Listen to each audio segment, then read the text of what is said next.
Pero primero vamos a París para hablar de la cumbre de emergencia de líderes europeos en relación con Ucrania. Pau Mosquera tiene los detalles en el siguiente informe. La reunión de urgencia convocada este lunes en París por el presidente francés Emmanuel Macron ha culminado sin ninguna decisión concreta.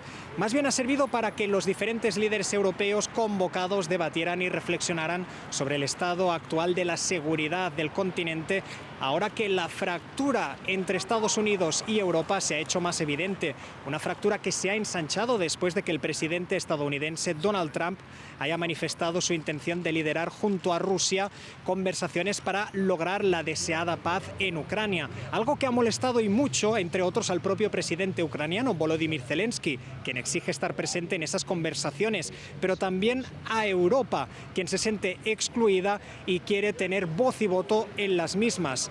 Entre otras preocupaciones expresadas por los jefes de Estado y Gobierno que se han reunido este lunes es que la paz que se pueda lograr sea larga y duradera. Que no podemos volver a cometer los errores que se cometieron en el pasado.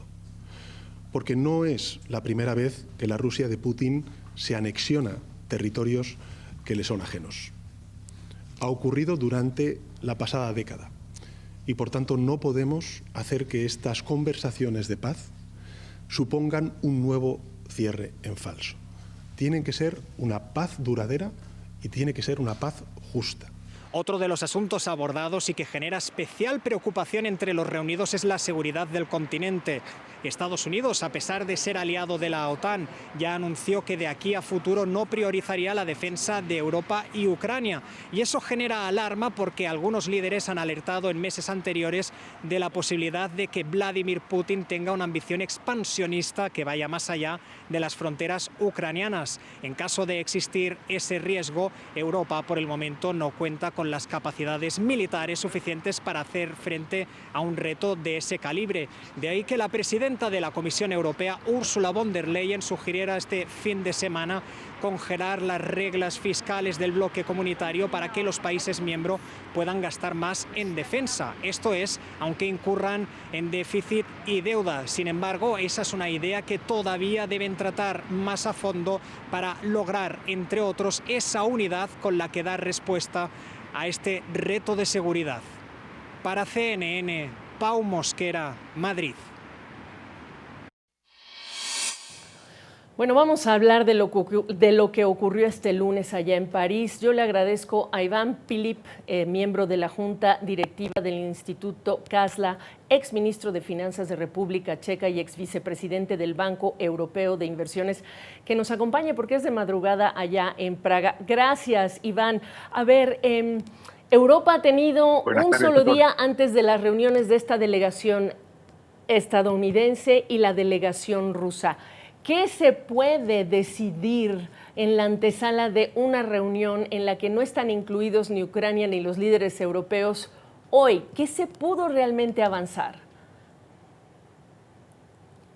Eso es una gran pregunta para todos los europeos y ante todo ucranianos, por supuesto, porque yo personalmente y muy poca gente en Europa cree que hubiera posibilidad de resolver todo el problema súper serio en Ucrania en una cumbre entre los Estados y Rusia. Pero lo que seguro está pasando son dos cosas.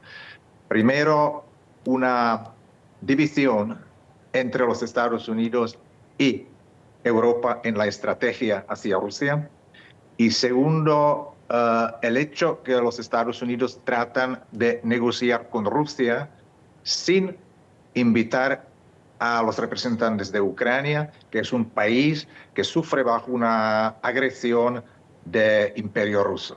Y eso es algo nuevo y, en opinión de muchísimos europeos, es un hecho nuevo más importante geopolítico desde el fin de la Guerra Fría.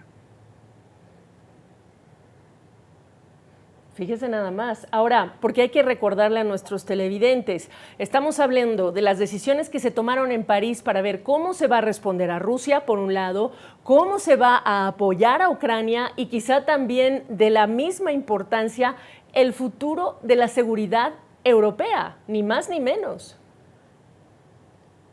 Así es, totalmente. Y Europa tiene experiencia muy triste con ese tipo de negociaciones. ¿Sí? Vale hasta más para mi país, que soy checo, que antes era Checoslovaquia, y en el año 38 la Alemania nazi quería una parte de Checoslovaquia que se llamó Sudeten, y otros estados, eso era Alemania, Italia, Gran Bretaña y Francia, decidieron en una conferencia en Múnich, hasta sin invitar a Checoslovaquia, que Checoslovaquia debería entregar una parte de su territorio a Alemania nazi para calmarla, en una esperanza que así Europa va a evitar una guerra. Lo que pasó más tarde, un par de meses, es que una guerra más horrible de la historia del mundo estalló. Y mucha gente en Europa tiene miedo que lo que estamos mirando ahora es algo similar. Ahora en una nueva escala, que Estados Unidos tratan de renovar un poco la época de solamente dos potencias grandes y hacer una división de esferas de influencia entre Estados Unidos y Rusia sin invitar a los que están influidos por las decisiones. Eso es algo nuevo, algo muy difícil a aceptar. Y la cumbre en París era uno de los primeros pasos de Europa para pensar y discutir cómo enfrentarlo. Ahora, dice algunos funcionarios de la administración Trump, matizan la importancia de este encuentro en unas horas en Riad, diciendo, vamos a ver cómo está posicionada, si Rusia es seria en querer la paz, pero el canciller Sergei Lavrov es uno de los negociadores y él ya puso una condición y dice, nosotros no vamos a ceder en una parte del territorio que ya conquistamos, que ya tenemos. Ahí está la condición. Bueno, pero si Rusia quisiera la paz, hay una solución súper fácil, que se retiren de Ucrania, que es un país independiente y libre, y Rusia no tiene nada que hacer, porque es la primera vez en Europa, desde el fin de la Guerra Mundial, con excepción de la disolución de Yugoslavia, pero eso era otra parte, pero era disolución de un Estado. Es la primera vez que un Estado ha tomado una parte de otro país con fuerza militar, matando a cientos de miles de habitantes. Pues si Rusia quiere la paz, que se retire, que se vaya de Ucrania, así de fácil es. Lo que quiere Lavrov es que se confirme ese estilo de política que, en nuestra opinión, de Europa no tiene nada, no tiene ningún lugar en el siglo XXI, o sea, atacar a otros países para tomar un territorio. Iván, le pregunto, ¿hay algún mea culpa que debe hacer, quizá ya es tarde, Europa por el tiempo que ha transcurrido, lo que no ha hecho o ha hecho en términos de inversión en seguridad, de propuestas de paz, de negociaciones antes de la administración Trump? Nadie se esperaba estas propuestas. Rusia y Ucrania no son los únicos. Se habla de Groenlandia, se habla del Canal de Panamá. Es la administración Trump al fin del día. Pero hablemos de Europa, de los europeos. Aquí no hay un mea culpa desde el lado europeo.